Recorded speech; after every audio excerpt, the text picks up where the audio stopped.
Yesterday, the U.S. signed a deal with the Taliban that may lead to a full withdrawal of U.S. troops from Afghanistan. Since it began in 2001, the war has claimed the lives of more than 2,400 American troops. Secretary of State Mike Pompeo is just back from the signing ceremony in Doha. He got off the plane just a short while ago, and thank you for being here, Mr. Secretary. Thank you. So this is significant, and according to the deal that was released, the U.S. will bring down troops to 8,600 in the next 135 days, and then if conditions are met, a total withdrawal within 14 months. But the president said yesterday, if bad things happen, we'll go back in. What's the benchmark there? Yes, ma'am. This was a historic day. American blood and treasure have been expended in this place for an awfully long time. We went there after 9/11. No one still feels the anger of that day any more than I do. But it was time, and the Taliban knew it was time. President Trump has allowed us to take the fight to the Taliban these last 2 years, and we have done so. It's why they, for the first time, have announced that they're prepared to break with their historic ally, Al-Qaeda, who they've worked with, much to the detriment of the United States of America. You can see it. You go read the document. The Taliban have now made the break. They've said they will not permit terror to be thrust upon anyone, including the United States, from Afghanistan. This is historic in that way, and no one should underestimate the Trump administration. You can see our work on counterterror, whether it's al-Baghdadi, Qasem al-Rimi, the work that we did against Qasem Soleimani. This is a president who is committed to defending and protecting the American people. We'll do that every place we battle against terror, whether that's Afghanistan or any of the other dozens of places we push back each and every day. How long would it take to get U.S. troops out? Because you're saying this is based on conditions. That means the Taliban has to follow through on a few things. Yes. So what would make the president hit the brakes and stop the withdrawal? Look, we can't get into hypotheticals about what it would take exactly, but there is a detailed set of commitments that the Taliban have made about the levels of violence that can occur, the nature of what's got to take place. We are hopeful that in the coming days there will be intra-Afghan negotiations that commence as well. That has not happened before. It's going to be rocky and bumpy. No one is under any false illusion that this won't be a difficult conversation, but that conversation for the first time in almost 2 decades will be among the Afghan people. And that's the appropriate place for that conversation to take place. We're prepared to do what it takes to ensure that we keep America safe. We've asked everyone there to reduce the levels of violence, both the Afghan National Security Forces and the Taliban. But President Trump said he's going to meet with the Taliban in the near future. When? Where? Is that Camp David? I don't know when. I don't know where. I'm very confident. President Trump wants to make sure that everyone in Afghanistan understands that the United States is committed to making sure that this conversation takes place. We've been at this for an awful long time. You recounted the loss of American life. There's a better path forward. The Taliban now know this because of the work that we've done, and President Trump will be actively engaged in helping us get the conditions right and beginning this journey that the first step was taken in Doha yesterday. We're going to take a break and continue the conversation on the other side of it. Please stay with us. We hope you will too.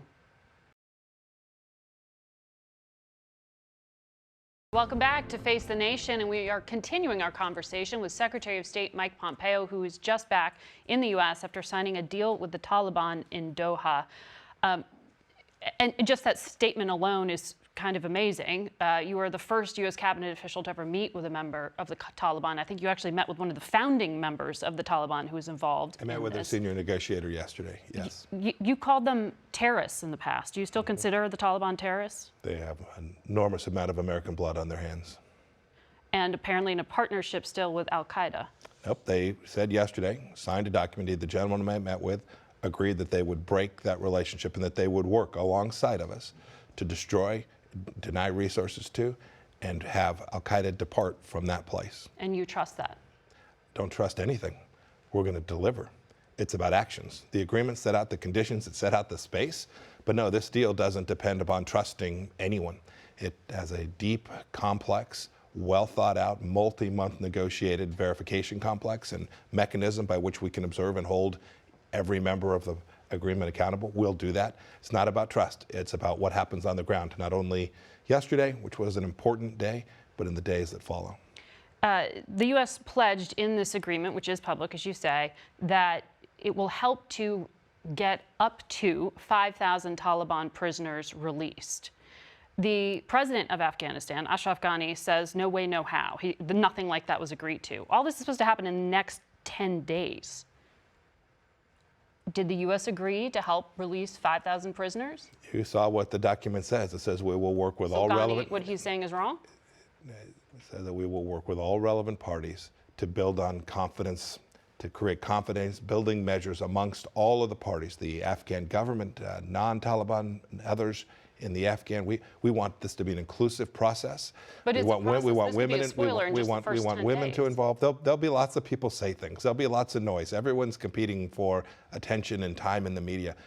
What matters is the actions that we take, the discussions that we had. We have come a long ways.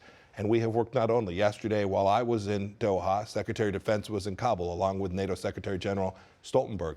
They made a declaration. There was a commitment from the Afghan government too. We've made a lot of progress. No one's under any illusion that this will be straightforward. We've built an important base where we can begin to bring American soldiers home, reduce the risk of the loss of life of any American in Afghanistan, and hopefully set the conditions so the Afghan people can build out a peaceful resolution to their, now what for them is a 40-year struggle. Well, putting 5,000 or up to 5,000 fighters back on the field is obviously would have a significant impact on any of the implementation, one would think. So, so there have been, do you expect this to actually happen? There have been prisoner releases from both sides before. We've managed to figure our path forward. We'll know who these people are. We are working to build out a set of confidence measures that will do for America what President Trump has committed. Reduce our cost in blood and treasure and keep America safe from terrorism. I don't think any American can doubt President Trump's seriousness in that. Congresswoman Liz Cheney, Republican, and about 20 allies who you know well wasn't very happy with you this week, though, because she released a public letter saying that there are problems with this, that you are pretending that the Taliban can be counterterrorism partners, and saying, you know, the Taliban's still allied with al-Qaeda, and pointing out you personally, when you were a member of Congress, she suggested, wouldn't accept a deal like this, that you raised concerns about secret side deals that the Obama administration had cut with Iran back then, so that any kind of annex. She says there are secret annexes to this deal. I'm happy to talk with her.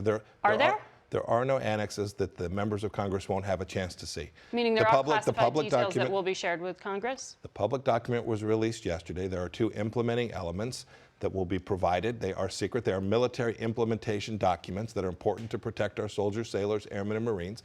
Every member of Congress will get a chance to see them. They're classified secret. There aren't any side deals. Remember, the side deals I was complaining about were deals that the American side never got to see. John Kerry never got to see those side deals. This is not that. This is a fully transparent arrangement. And as so there's no deal to keep a certain U.S. military presence in Afghanistan. The document that was made public yesterday is the complete agreement. The implementing elements of that will be available for every member of Congress to see. Know this. I saw what Congresswoman Cheney said, and I have an enormous amount of respect for her. The American people should know Donald Trump is not going to take words on a paper. We're going to see if the Taliban are prepared to live up to the commitments they'd made. The Bush administration and the Obama administration both tried to get the words that were on the paper yesterday, that the Taliban would break from al-Qaeda publicly. We got that. That's important. Now, time will tell if they'll live up to that commitment, is our expectation. They have promised us they will do so, and we'll be able to see on the ground everything they do or choose not to do. Well, it's a historic agreement. Thank you very much, Secretary, Margaret. thank you for coming on to talk about it. We'll be right back.